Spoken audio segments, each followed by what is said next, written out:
Can I go now? Hello there, folks. I'm Dan Brown from Sort of Interesting, and joining me today is the wonderful Sam.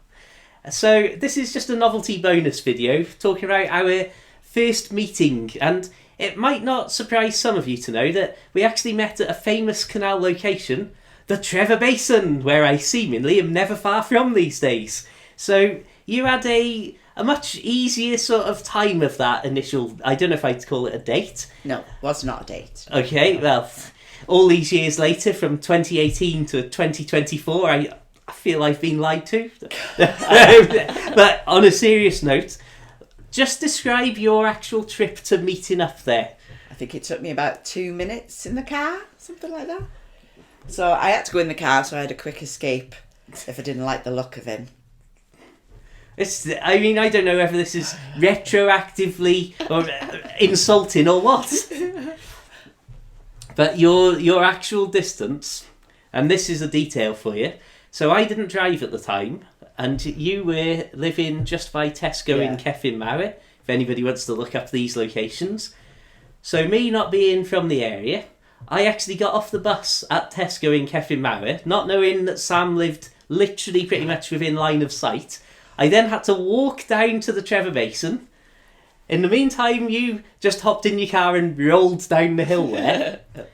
And, well, that was only the start of my commuting woes for the day.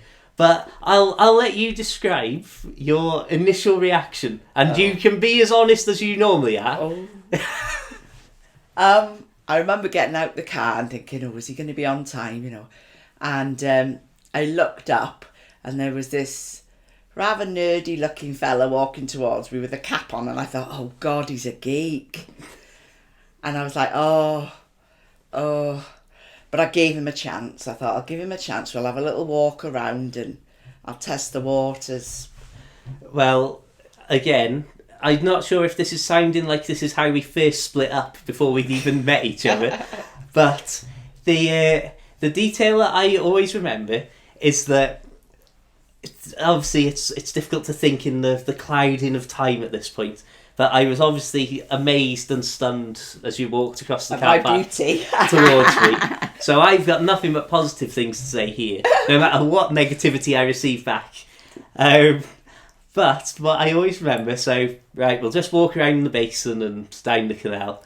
But I know what you're going to say. It might not surprise you to know, once again, even this happening 6 years or so ago, it was raining.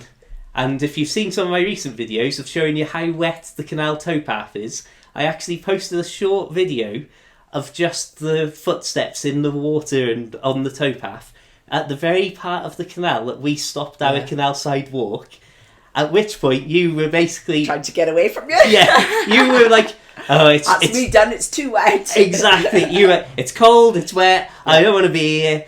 And so you were ready to throw in the towel, and I was like, I've travelled across land, sea and air on the buses to get here.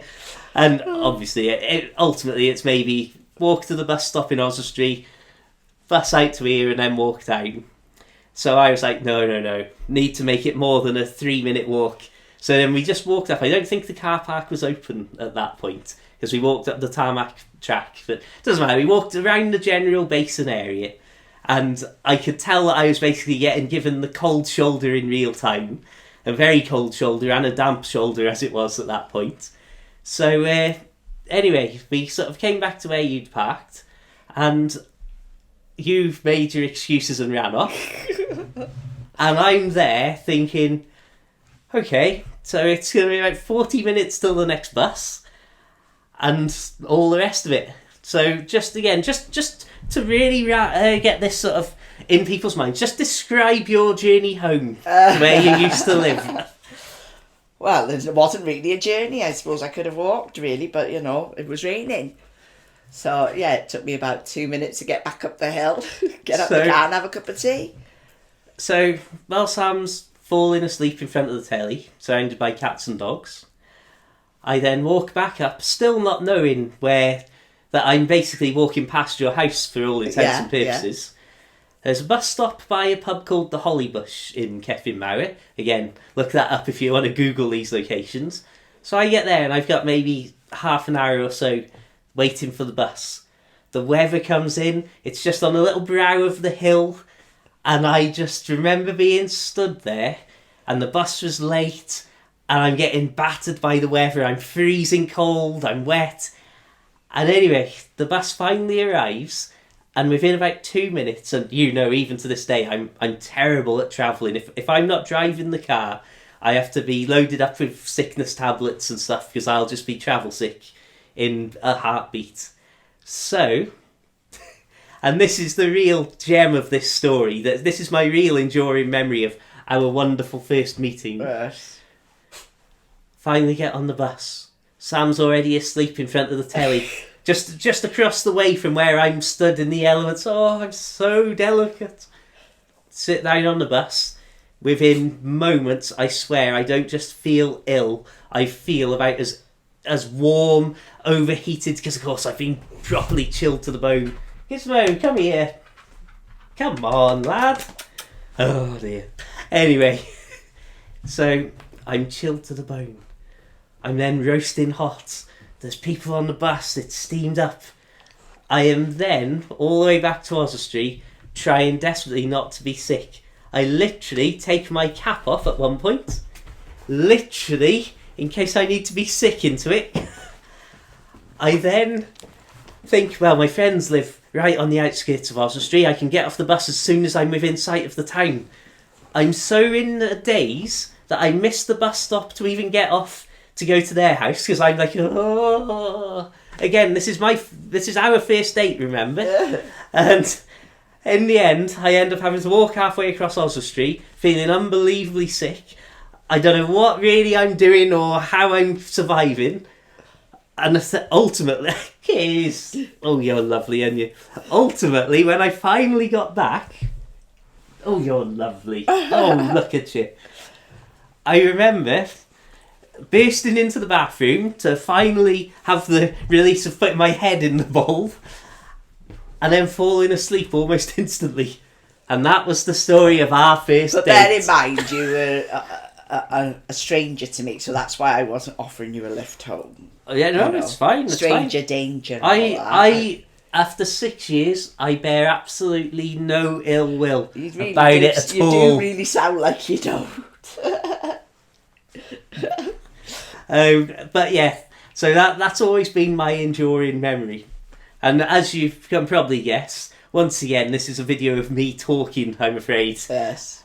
So I don't really recall how it all then came back together, because you sort of booted me off and was like, right, that's it. Never going to see him again. I'm there forlorn and walking around crying around Oswestry going, where's my love? Where's my love? Yeah, okay. And then, of course, I bought the boats and moved on to the boats. And then we carried on talking, though, didn't we? We were messaging and everything, and we carried on talking from that day until the August, which is a long time, really, just to be chatting to each other. And boring, isn't it? And then I made the decision to meet again. Okay, there we are. See, somebody was already taking control of the relationship. So, yeah, because it was in Ellesmere Marina then, I think. Yeah. And then, yeah, because we'd met up, because you'd been working in Wrexham and stuff at the time, yeah. I remember. All the details are coming back to me now. But I had so many opportunities to get away, my friends. I had so many opportunities. I could have been free. So did I. So, yeah, as far as I can remember, you said, oh, he's got a boat now. Yeah, that'll be nice while it's the summer. Yeah, that's what I was thinking. And then I can ditch him again in the winter when it's not. Yeah, because I was thinking of Charlie. I was good old Charlie. He loved getting out and about, and I thought Dan's just the man, really, isn't he? Just to make that absolutely clear, that's Charlie the dog she's talking about. Our old Charlie, bless his face. Oh. Not this lunatic here. Yeah. So anyway, I suppose this is, as I say, this is just, I'm not even sure what the idea of this little episode was. Hopefully, I've managed to distract a lot of the awkwardness by showing you clips of the rainy canal towpath. Because the other day when I did my 6 a.m. or 6:30 a.m. canal walk, basically it was exactly the same sort of overcast, very wet conditions of that day 6 years prior. Not very Nothing nice. changes. No. Nothing changes. Yeah, I suppose on that note, anything you'd like to add? Have you got any more that you'd like to... Slate you with. Yeah, any more grief you'd like to dish out on camera? No, he sort of grew on me, he did. You know, like Mould. mould, yeah. That's what it was, and then I sort of got infected by it. And 6 years later, he's still here. Oh, lovely stuff. Right. On that note, thank you very much for tuning in to this utterly bizarre episode. I hope you've enjoyed it. I certainly feel uncomfortable now. So I'll say loads of links in the description. Boat Life books, Kindle, paperback, Patreon, all of that stuff. Feel free to add me on Facebook and Twitter and stuff. Until next time, have a wonderful day. Have a lovely day. And take care. See ya. Can I go now?